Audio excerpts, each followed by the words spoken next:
Good morning, day 13, and here I am knitting my Advent mini of the day. It's quiet and nice, and cats have been out for their daily walk, and I'm sitting here with my coffee and considering making myself some breakfast. I'll see what I do.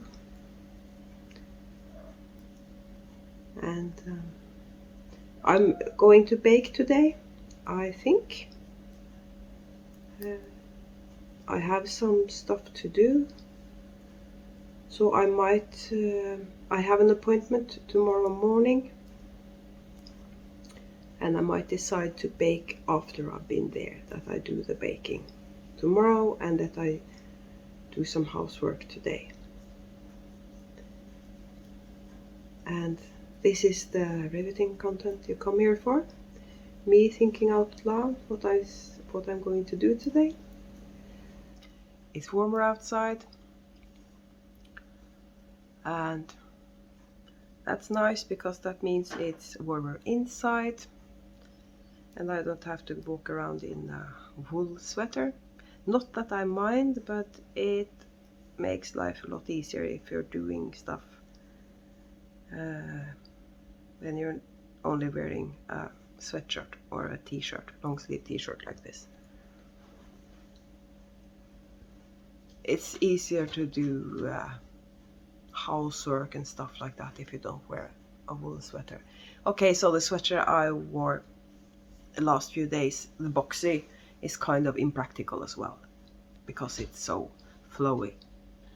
But the oldest cat is the most childish cat, and now he's decided he wants to fool around under the Christmas tree with the rug the Christmas tree is standing on. Not sure what I can do about that, but he's acting really, really childish. I guess they're never too old to behave like kittens. I wanted to show you some finished objects while I was talking to you, and the first thing I'm going to show you is a pair of Christmas socks that I finished last night. I cast on and finished the second sock yesterday. You see, when I decide I want to finish something, I finish it. The colors are not coming out really good, really well on camera. Can you please calm down? He's acting stupid. He's trying to tell me something. Maybe he's trying to tell me that he wants food. Maybe I should just show you my other FO and then feed the cat. They got dry food, but maybe he wants some wet food. I'll just show you this FO, and then I'm going to feed the cat. It's the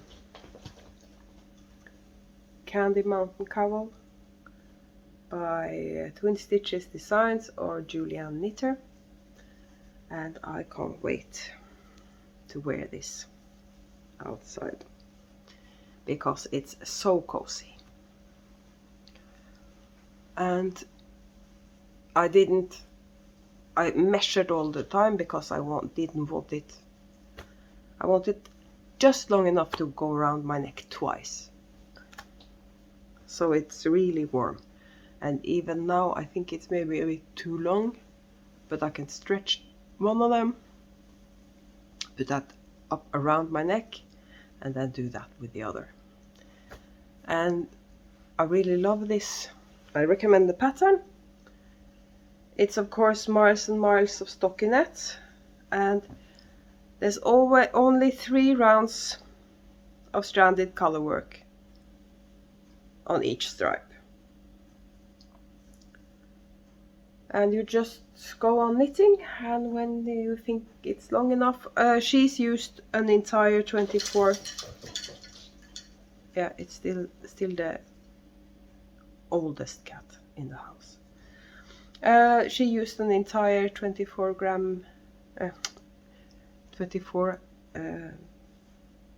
skein mini advent calendar. I'm so preoccupied with the cat, so I'm not sure what I'm talking about. I have used 6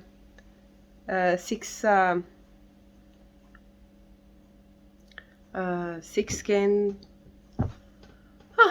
I've used 6. Let's start that again.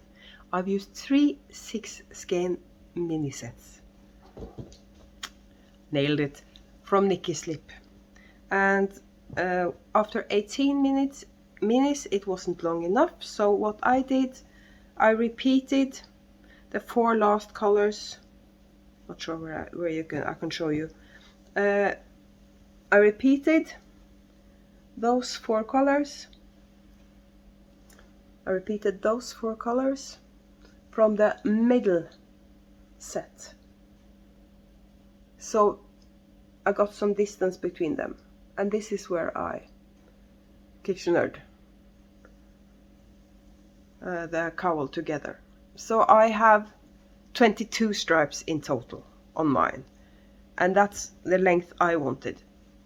So I didn't need 24. But then again, I probably would need 24 if I hadn't done a tiny little modification, because I knew I was going to have too few minis. I modified the pattern slightly. I did some extra rounds on the colors. I did 1 round extra for the main, or maybe I did 2 rounds extra or something for the main color.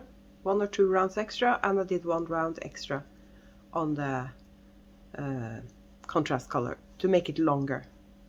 And I weighed the leftover when I did 1 stripe, and I figured out I have enough. I used 4 grams, I think, for each stripe. And I figured, okay, that means I can have enough for an extra stripe of each color if I needed to do some extras.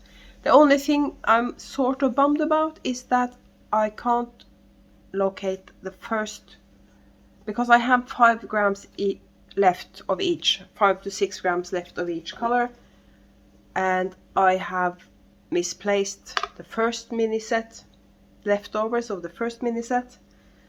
I knit on it in Nyksund, and it was in the same project bag I was using all the time, but I removed it when I started set 2, but I'm not sure where I put it. I put it someplace safe. I'm not sure if anybody else does that. Put stuff somewhere safe and then it goes missing. Anyways, I'm now going to head over to the neighbor for a quick chat. And then I'm going to start doing something useful. So today I'm going to knit a bit now and a bit then on this. Because I haven't got any other projects. I have finished that pair of Christmas socks. I'm tempted to cast on the Comfy Cozy knits I got from Sue on December 1st and cast that on as Christmas knitting. And maybe do the Heel Toe Dozy Doe pattern by Crazy Sock Lady. I think they're going to be finished faster if I do a pattern. So now I'm going to put away my knitting. Today I'm not going to sit here until I've finished today's color, because I have some stuff to do and I want to get started. I have some homework to do before my appointment tomorrow. I can tell you what I'm doing. My appointments, my mysterious appointments. It's actually therapy, or sort of.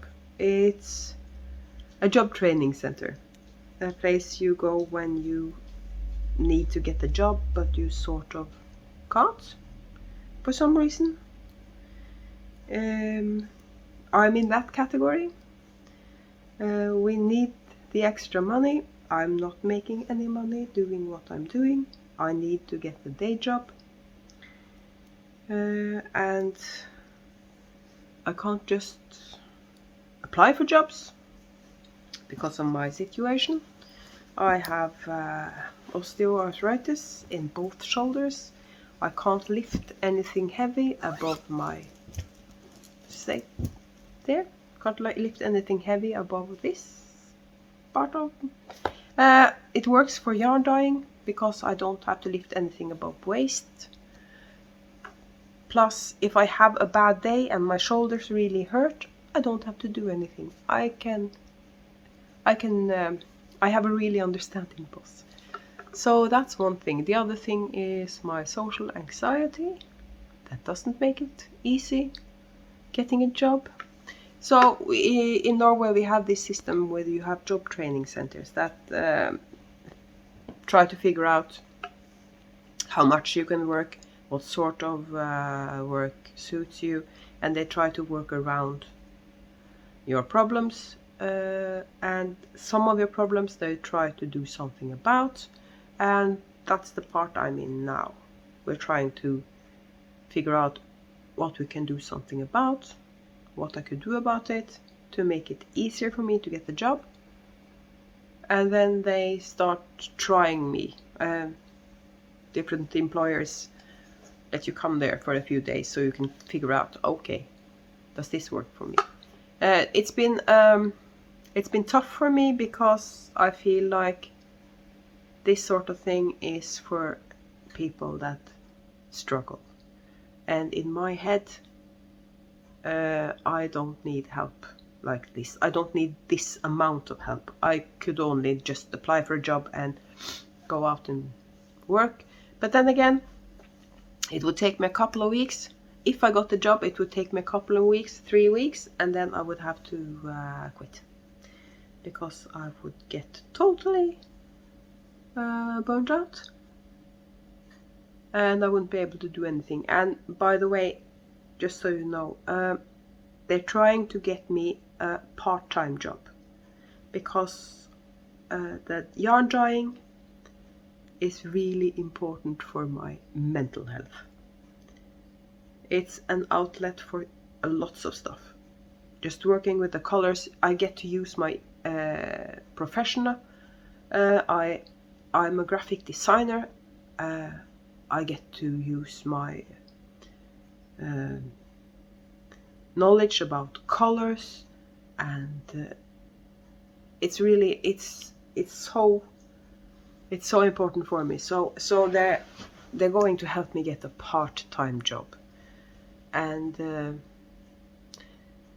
they're not going to demand that I stop dyeing yarn either, because they know how important it is to me. But I have sort of given up on making money dyeing yarn, because I'm not making money dyeing yarn. I've been doing this for almost 3 years. What am I talking about? Almost 4 years, because I opened the shop early 2019, and I'm still not making money.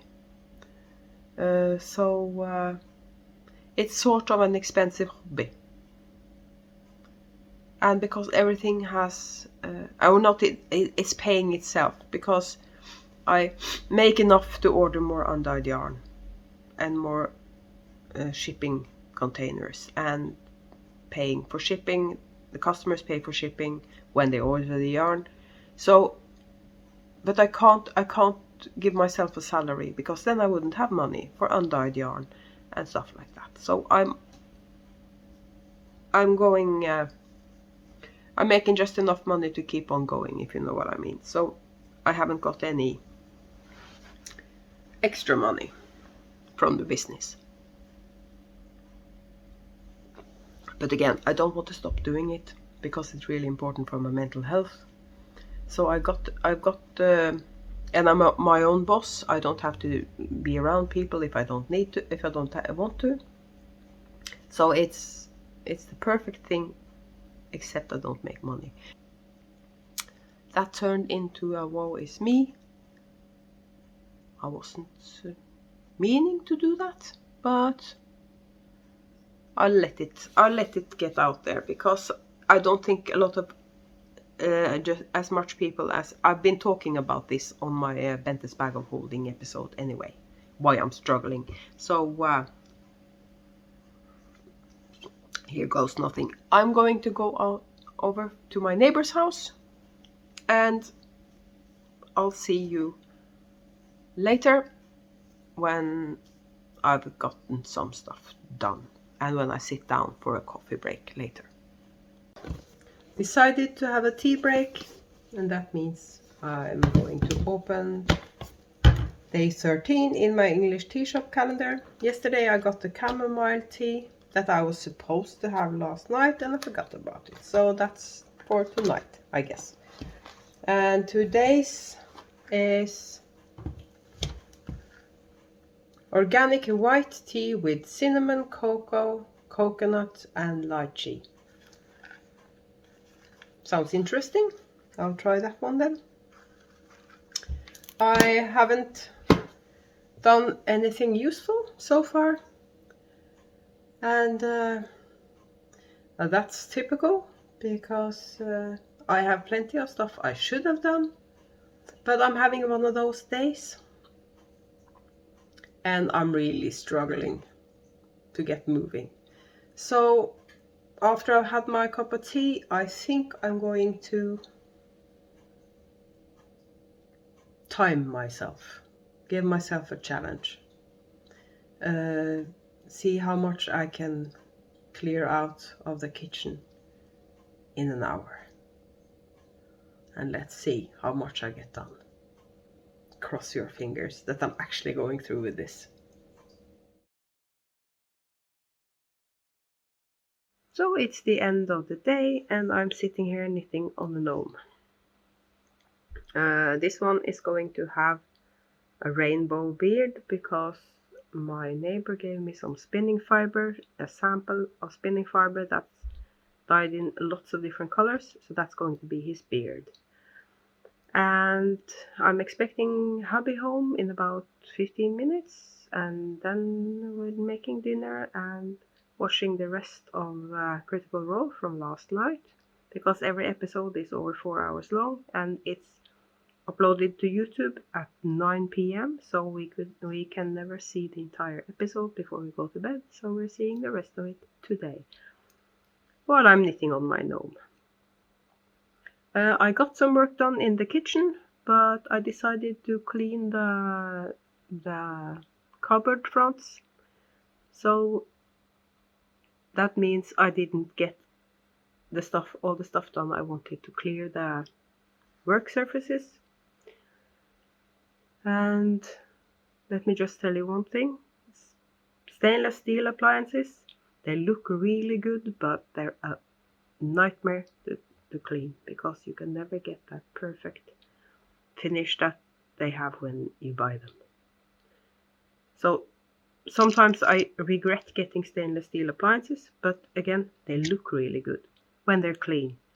But one day after you clean them, they have fingerprints and grease on them again, and then you have to. So if anybody has a good tip on how to make stainless steel appliances look really good, please feel free to let me know. This will probably be the last time today that I'm talking to you. If there's more footage today, it won't be me talking, but I'll see you tomorrow morning.